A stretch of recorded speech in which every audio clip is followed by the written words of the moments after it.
नमस्कार, किसान समाचार में आपका स्वागत है। मैं हूं रेशमा आपके साथ। आइए नजर डालते हैं इस वक्त की हेडलाइंस पर।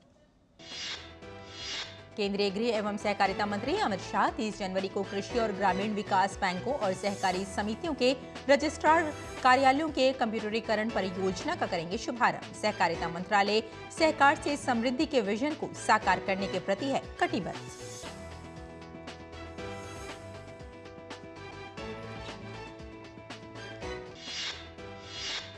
कृषि स्टार्टअप केंद्र के रूप में उभर रहा है जम्मू कश्मीर। कठुआ के हीरानगर में किसान सम्मेलन से संबोधन में डॉक्टर जितेंद्र सिंह ने कहा, जम्मू कश्मीर को बैंगनी क्रांति के जन्म स्थान के रूप में किया है प्रतिष्ठित।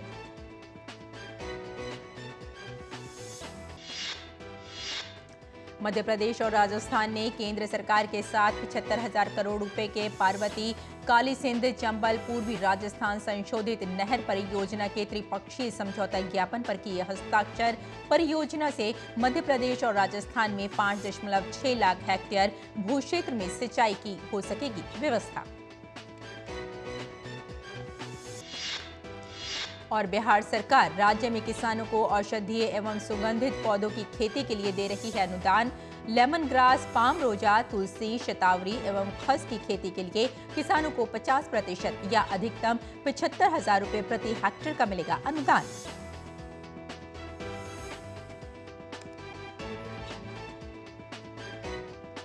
और अब समाचार विस्तार से। केंद्रीय गृह एवं सहकारिता मंत्री अमित शाह 30 जनवरी को नई दिल्ली में कृषि और ग्रामीण विकास बैंकों और सभी राज्यों और केंद्र शासित प्रदेशों के सहकारी समितियों के रजिस्ट्रार कार्यालयों की कंप्यूटरीकरण परियोजना का शुभारंभ करेंगे। प्रधानमंत्री नरेंद्र मोदी के नेतृत्व और गृह एवं सहकारिता मंत्री अमित शाह के मार्गदर्शन में सहकारिता मंत्रालय सहकार से समृद्धि के विजन को साकार करने और करोड़ों किसानों को समृद्ध बनाने के प्रति कटिबद्ध है। कृषि और ग्रामीण विकास बैंकों की कंप्यूटरीकरण परियोजना के तहत 13 राज्यों केंद्र शासित प्रदेशों में स्थित ARDB की 1,851 इकाइयों को कंप्यूटरीकृत करने और उन्हें एक कॉमन नेशनल सॉफ्टवेयर के माध्यम से नाबार्ड से जोड़ने का लक्ष्य रखा गया है। इसके अलावा इस पहल का उद्देश्य ट्रांजैक्शन कॉस्ट को कम करना, किसानों को ऋण वितरण में सुविधा प्रदान करना और योजनाओं की बेहतर मॉनिटरिंग और असेसमेंट के लिए रियल टाइम डाटा एक्सेस को संभव बनाना है। इससे उन छोटे और सीमांत किसानों को लाभ होगा जो जमीनी स्तर पर पैक्स के माध्यम से ऋण और संबंधित सेवाओं के लिए ARDB से जुड़े हुए हैं। सहकारिता मंत्रालय की प्रमुख पहलों के अंतर्गत देश भर में पैक्स को नाबार्ड से जोड़ा जा रहा है। अब तक 50,000 से अधिक पैक्स CSC से जुड़ चुके हैं और 30,000 से अधिक ने सेवाएं देना भी शुरू कर दिया है। आगे बढ़ते हैं। मध्य प्रदेश और राजस्थान ने केंद्र सरकार के साथ 75,000 करोड़ रुपए के पार्वती काली सिंध चंबल पूर्वी राजस्थान संशोधित नहर परियोजना के त्रिपक्षीय समझौता ज्ञापन पर हस्ताक्षर किए हैं। केंद्रीय जल शक्ति मंत्री गजेंद्र सिंह शेखावत ने कहा कि पार्वती काली सिंध चंबल पूर्वी राजस्थान संशोधित नहर परियोजना एक जीवनदायिनी गंगा की तरह तो होगी ही, साथ ही आर्थिक परिदृश्य को बदलने में भी महत्वपूर्ण भूमिका निभाएगी। परियोजना से मध्य प्रदेश के चंबल और मालवा क्षेत्र के 13 जिले लाभान्वित होंगे। इस लिंक परियोजना में मध्य प्रदेश और राजस्थान में 5.6 लाख हेक्टेयर भू क्षेत्र में सिंचाई के साथ ही पूर्वी राजस्थान के 13 जिलों और मध्य प्रदेश के मालवा और चंबल क्षेत्र के 13 जिलों में पेयजल और औद्योगिक इस्तेमाल के लिए पानी उपलब्ध हो सकेगा। पूरे देश भर के ऐसे हाइड्रोलॉजी के एक्सपर्ट और इसके साथ साथ में मध्य प्रदेश और राजस्थान दोनों के इंजीनियर्स को साथ बिठा करके काली सिंध पार्वती चंबल परियोजना इस पर विचार किया था। हमने कल उस परियोजना के समझौता पत्र पर हस्ताक्षर किया है कि ये निश्चित रूप से इन 13 जिलों के लिए एक जीवनदायिनी गंगा के रूप में तो होगी, लेकिन साथ साथ में वहाँ के आर्थिक परिदृश्य को बदलने में एक बहुत बड़ी भूमिका का निर्वहन करेगी। और केंद्रीय विज्ञान एवं प्रौद्योगिकी राज्य मंत्री डॉक्टर जितेंद्र सिंह ने कहा कि जम्मू कश्मीर कृषि स्टार्टअप केंद्र के रूप में उभर रहा है। डॉक्टर जितेंद्र सिंह ने कहा कि कर्तव्य पथ पर गणतंत्र दिवस की झांकी में भद्रवा के लेवेंडर के खेतों को प्रदर्शित किया गया है।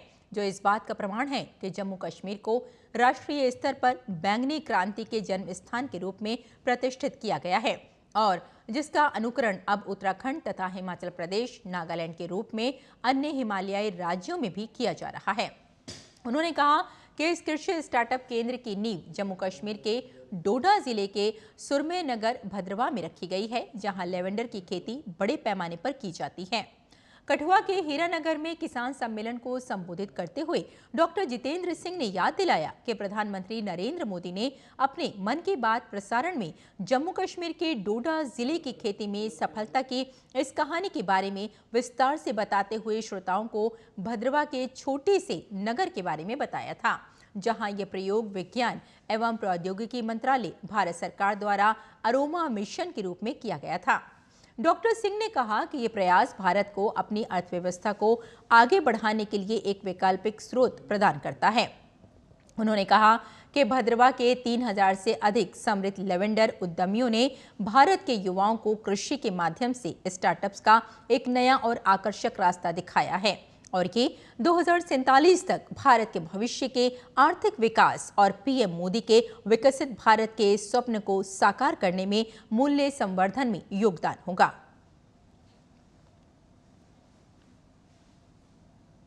और देश में किसानों की आमदनी बढ़ाने के लिए सरकार किसानों को परंपरागत खेती को छोड़ अन्य फसलों की खेती करने के लिए प्रोत्साहित कर रही है। किसानों को इन नई फसलों की खेती करने में किसी प्रकार की आर्थिक बाधा न आए, इसके लिए सरकार किसानों को अनुदान भी उपलब्ध करा रही है। इस क्रम में बिहार सरकार ने राज्य में किसानों को औषधीय एवं सुगंधित पौधों की खेती के लिए अनुदान उपलब्ध कराने के लिए आवेदन मांगे हैं। उल्लेखनीय है कि बिहार सरकार राज्य के चयनित जिलों में औषधीय और सुगंधित पौधों की खेती को बढ़ावा देने के लिए चतुर्थ कृषि रोड मैप के अंतर्गत फसल विविधीकरण योजना चला रही है। योजना का मुख्य उद्देश्य बिहार राज्य में फसल विविधीकरण अंतर्गत सुगंधित एवं औषधीय पौधों तथा शुष्क बागबानी फसलों के क्षेत्र विस्तार हेतु किसानों को सहायता अनुदान देकर जलवायु परिवर्तन के अनुरूप फसल पद्धति विकास के लिए बेहतर विकल्प प्रदान कर उनकी आय में वृद्धि करना है। बिहार सरकार ने फसल विविधीकरण योजना के तहत वित्तीय वर्ष 2023-24 में 500 हेक्टेयर क्षेत्र का भौतिक लक्ष्य रखा है। सरकार इसके लिए 3,82,50,000 रुपए खर्च करेगी। उद्यान निदेशालय बिहार सरकार द्वारा किसानों को लेमन ग्रास, पाम रोजा, तुलसी, शतावरी एवं खस की खेती के लिए अनुदान दिया जा रहा है। विभाग द्वारा इन फसलों की उगाई का लागत 1,50,000 रुपए प्रति हेक्टेयर रखी गई है, जिस पर लाभार्थी किसान को 50% अधिकतम 75,000 रुपए प्रति हेक्टेयर का अनुदान दिया जाएगा। इच्छुक किसान योजना का लाभ लेने के लिए ऑनलाइन आवेदन कर सकते हैं। इसके लिए किसान को उद्यान निदेशालय की विभागीय वेबसाइट horticulture.bihar.gov.in पर जाना होगा। और भारतीय खाद्य निगम देश के नागरिकों को गुणवत्तापूर्ण खाद्यान्न की आपूर्ति सुनिश्चित कराने के लिए देश भर में गुणवत्ता नियंत्रण पर लगातार काम कर रही है। इसी क्रम में दिल्ली में गुणवत्ता नियंत्रण लैब का शुभारंभ किया गया। एफसीआई के उत्तर क्षेत्र के क्षेत्रीय कार्यकारी निदेशक सचिनेंद्र कुमार पटनायक ने इस लैब का शुभारंभ किया। इस विषय पर हमारे संवाददाता ओपी यादव ने बात की सचिनेंद्र कुमार पटनायक से।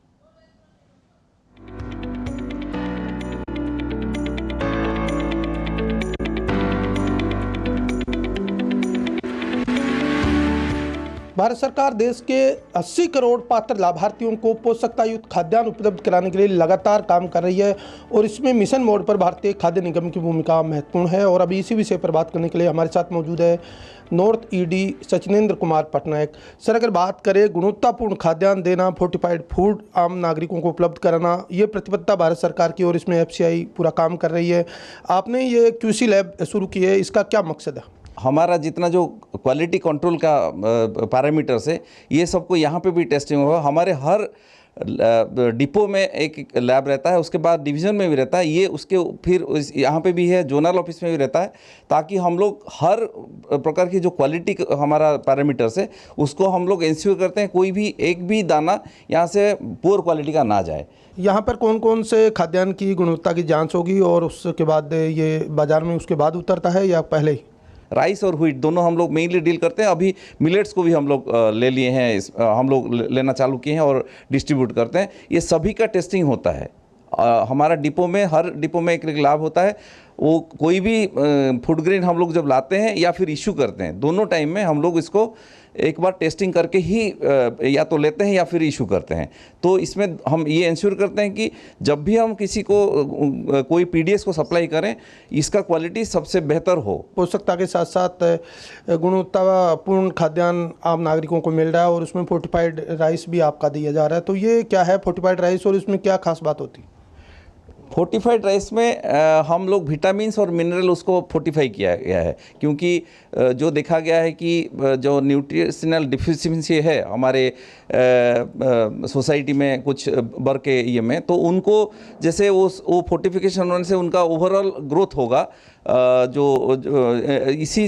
इसी को एम रखते हुए हम लोग ये फोर्टिफाइड राइस को इसको स्टार्ट किए हैं। अभी सभी पूरा 100% राइस हम लोग फोर्टिफाइड राइस ही देते हैं। जिस तरह से गुणवत्ता और मानकों की बात लगातार एफसीआई कर रही है, आपके एफसीआई की अगर बात करें तो दिल्ली रीजन में कितने स्टोरेज हैं और कितनी क्वालिटी कंट्रोल लैब हैं? हमारे पास 3.227 लाख MT का हमारा स्टोरेज स्पेस है, जो कि दिल्ली के लिए काफ़ी सफिशिएंट है।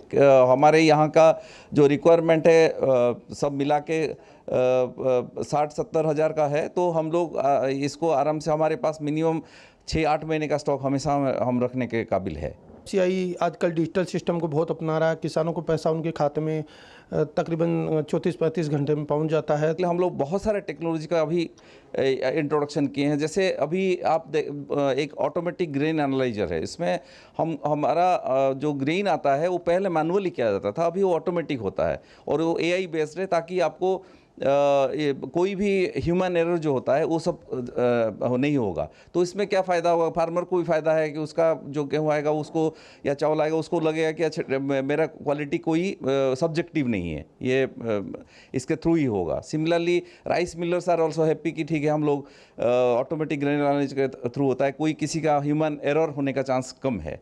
सिमिलरली जब हम लोग देते हैं तो वी इंश्योर दैट 48 आवर्स के अंदर पेमेंट हो जाना चाहिए फार्मर को।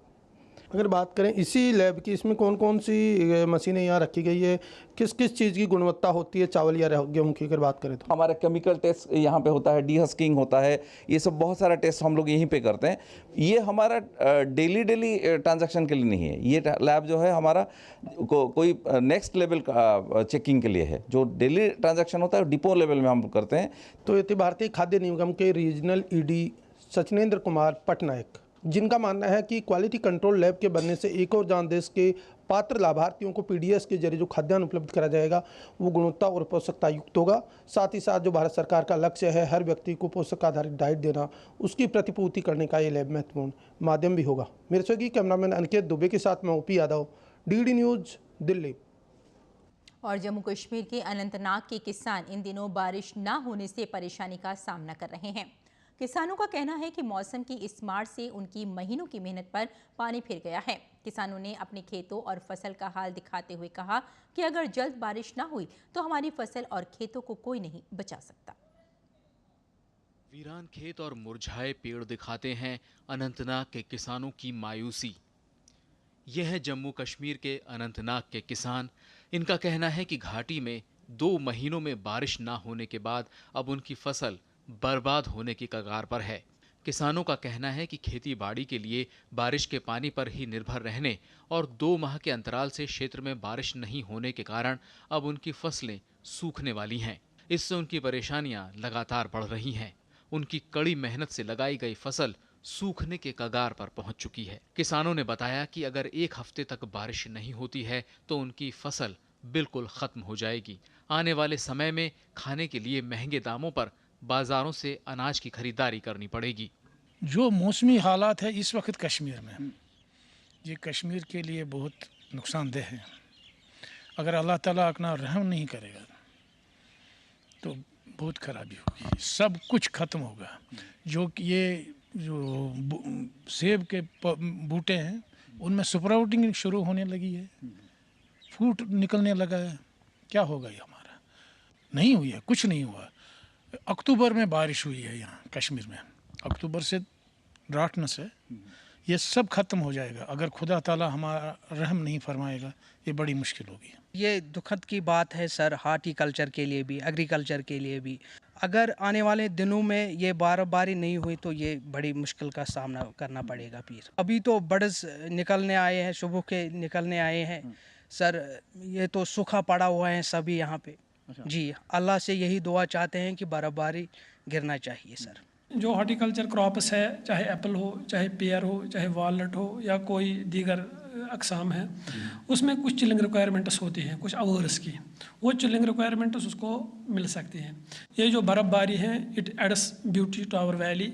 ये एक अपनी इसमें ये हमारे सेक्टर के लिए, horticulture sector, tourism sector, agriculture sector, इसके लिए बहुत अहम है।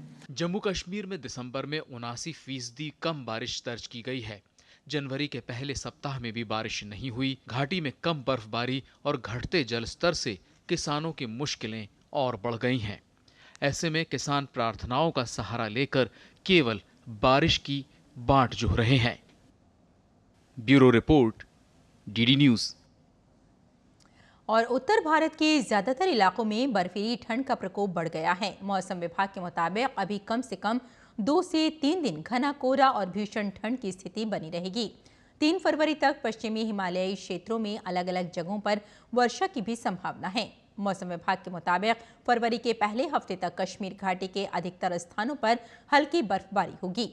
30 जनवरी से 3 फरवरी तक मैदानों में बारिश और मध्य एवं उच्च पर्वतीय क्षेत्रों में बारिश व बर्फबारी का पूर्वानुमान है। 31 जनवरी को मध्य एवं उच्च पर्वतीय क्षेत्रों में बारिश और बर्फबारी के लिए येलो अलर्ट जारी हुआ है।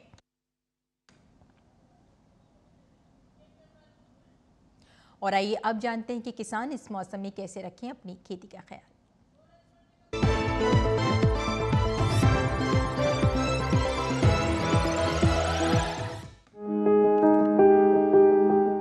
बिहार में सरसों के खेत में निराई कर सकते हैं। सरसों के खेत में सिंचाई करते रहें। यहाँ मक्के के खेत में निराई करें। मक्के के खेत में ही जरूरी उर्वरक का इस्तेमाल कर सकते हैं। अभी गेहूं की बुआई करें। गेहूं के खेत में सिंचाई कर लें। किसान काबुली चने की बुआई करते रहें। काबुली चने के खेत में सिंचाई करें। बिहार में आलू के खेत में निराई कर लें। आलू के खेत में सिंचाई भी करें। इसके अलावा प्याज की बुआई का सही समय है। वहीं के किसान लहसुन के खेत में निराई कर सकते हैं। लहसुन में कीट लगने की संभावना बनी हुई है। ऐसे में लहसुन में कीटों से बचाव के लिए कीटनाशक का छिड़काव कर लें। झारखंड में प्याज की रोपाई कर लें। किसान गेहूं के खेत में सिंचाई करें। इस समय धान की बुआई करते रहें। धान में कीट लगने का अंदेशा है। ऐसे में धान में कीटों से बचाव के लिए कीटनाशक का प्रयोग कर लें। यहीं फूल गोभी की खेती के लिए खेत तैयार रखें। साथ ही पत्ता गोभी की खेती के लिए खेत तैयार कर सकते हैं। झारखंड में भिंडी की खेती के लिए भी खेत तैयार करते रहें। वहां आलू के खेत में सिंचाई कर लें। इसके अलावा टमाटर की खेती के लिए खेत तैयार करें। टमाटर के खेत में सिंचाई करते रहें। अभी करेले और कद्दू की खेती के लिए खेत तैयार कर सकते हैं। करेले और कद्दू के खेत में सिंचाई के लिए समय उपयुक्त है।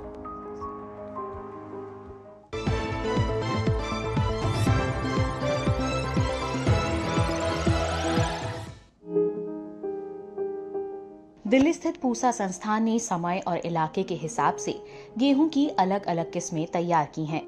सबसे पहले बात करते हैं गेहूं की HD 3059 पूसा पछेती किस्म की। इसे कई उत्तरी राज्यों और उत्तराखंड के तराई क्षेत्रों में बोया जा सकता है। 1 हेक्टेयर में 42.5 क्विंटल तक की पैदावार देने वाली ये किस्म 121 दिन में पककर तैयार होती है। गेहूं की WR 544 और पूसा गोल्ड किस्में राष्ट्रीय राजधानी क्षेत्र दिल्ली के लिए उचित है।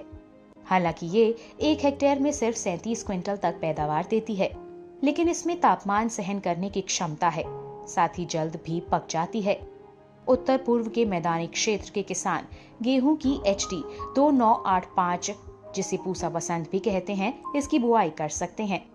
इससे 1 हेक्टेयर में 35 से 40 क्विंटल तक की उपज ली जा सकती है। ये केवल 105 से 110 दिन में फसल तैयार हो जाती है। गेहूं की HW 2045 उत्तर पूर्व के मैदानी इलाकों के लिए तैयार की गई है। इससे प्रति हेक्टेयर 41 क्विंटल तक की पैदावार ली जा सकती है और ये पकने में 110 से 115 दिन का समय लेती है। इसी तरह HD 2932 मध्य प्रदेश, छत्तीसगढ़, गुजरात, कर्नाटक, आंध्र प्रदेश, गोवा और तमिलनाडु के मैदानी क्षेत्रों के लिए है। 40 से 45 क्विंटल प्रति हेक्टेयर की उपज वाली गेहूं की ये किस्म भी महज 105 से 110 दिनों में तैयार हो जाती है। गेहूं की HW 5216 दक्षिण के पहाड़ी इलाकों के लिए है।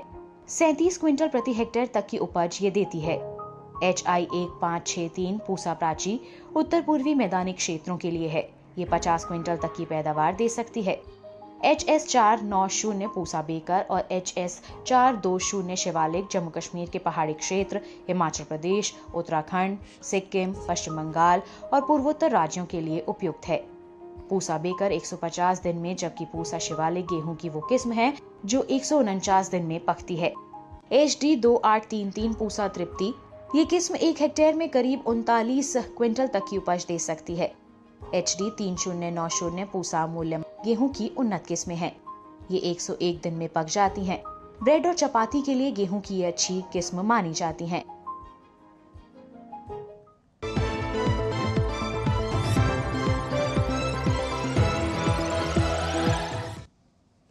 और नई दिल्ली में कृषि मंत्रालय ने कृषि क्षेत्र में कार्बन उत्सर्जन को कम करने और नूतन नर्सरी को बढ़ावा देने के लिए 2 कार्यक्रम की शुरुआत की। केंद्रीय कृषि मंत्री अर्जुन मुंडा ने कार्यक्रम लॉन्चिंग के अवसर पर कहा कि कृषि में कार्बन उत्सर्जन को कम करने के लिए स्वैच्छिक कार्बन बाजार योजना की शुरुआत की है। योजना से राज्य और दूरस्थ क्षेत्र में कार्य कर रहे किसानों को फायदा मिलेगा। साथ ही केंद्रीय मंत्री ने कहा कि मिट्टी में कार्बन प्रतिशत को बढ़ावा देने और कार्बन उपयुक्त तकनीक को बढ़ावा देने की जरूरत है।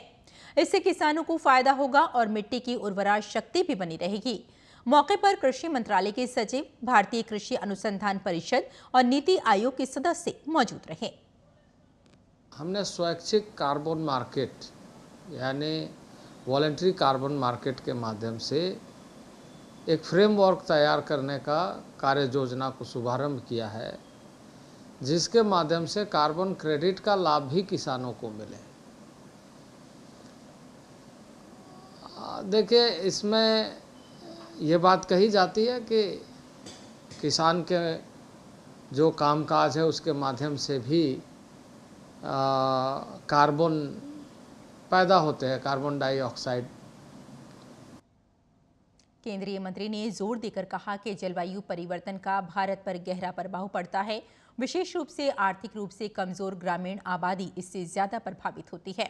इसे ध्यान में रखते हुए कृषि मंत्रालय ने भूमि वानिकी स्कीम की शुरुआत की है। योजना के जरिए किसानों को नर्सरी से पौधा लेने, पेड़ उगाने और खेती से आमद बढ़ाने पर जोर दिया गया।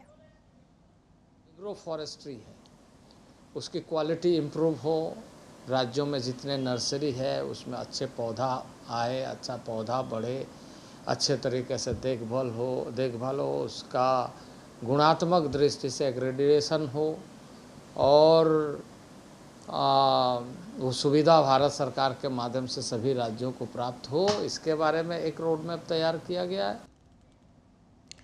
और आइए अब कुछ और महत्वपूर्ण खबरों पर नजर डाल लेते हैं। खास खबर में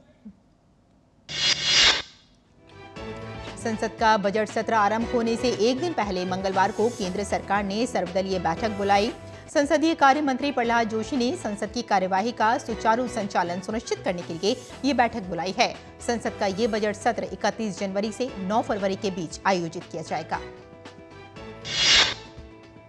उपराष्ट्रपति जगदीप धनखड़ ने पुडुचेरी के अरविंदो आश्रम का दौरा किया। उन्होंने आश्रम में श्रद्धांजलि अर्पित की। इस मौके पर उनके साथ पुडुचेरी की उपराज्यपाल डॉक्टर तिमिलासाई सौंदरराजन मौजूद रहीं।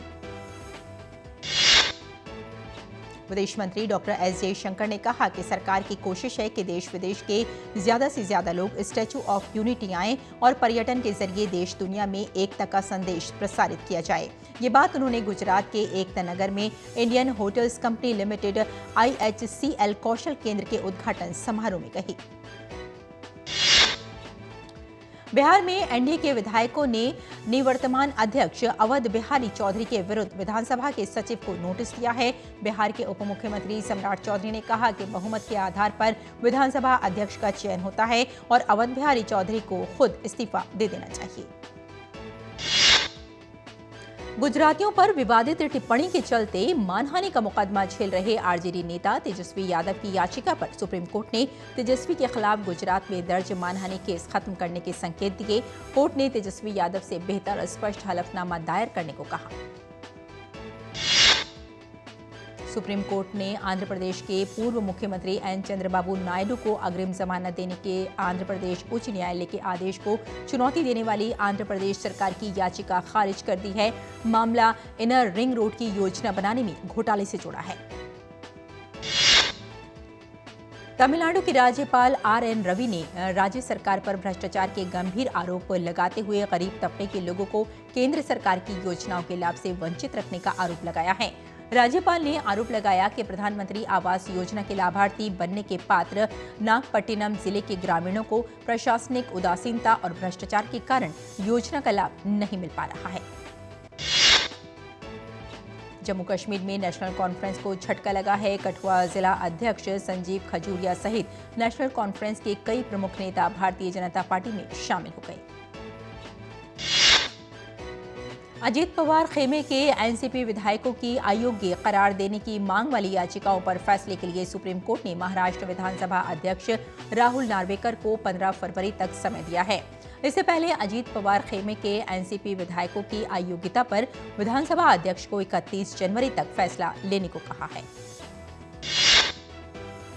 नागरिक संशोधन अधिनियम को लेकर केंद्रीय मंत्री शांतनु ठाकुर ने बड़ा दावा किया है। केंद्रीय मंत्री शांतनु ठाकुर ने दावा किया है कि भारत में 7 दिनों के भीतर CAA लागू हो जाएगा।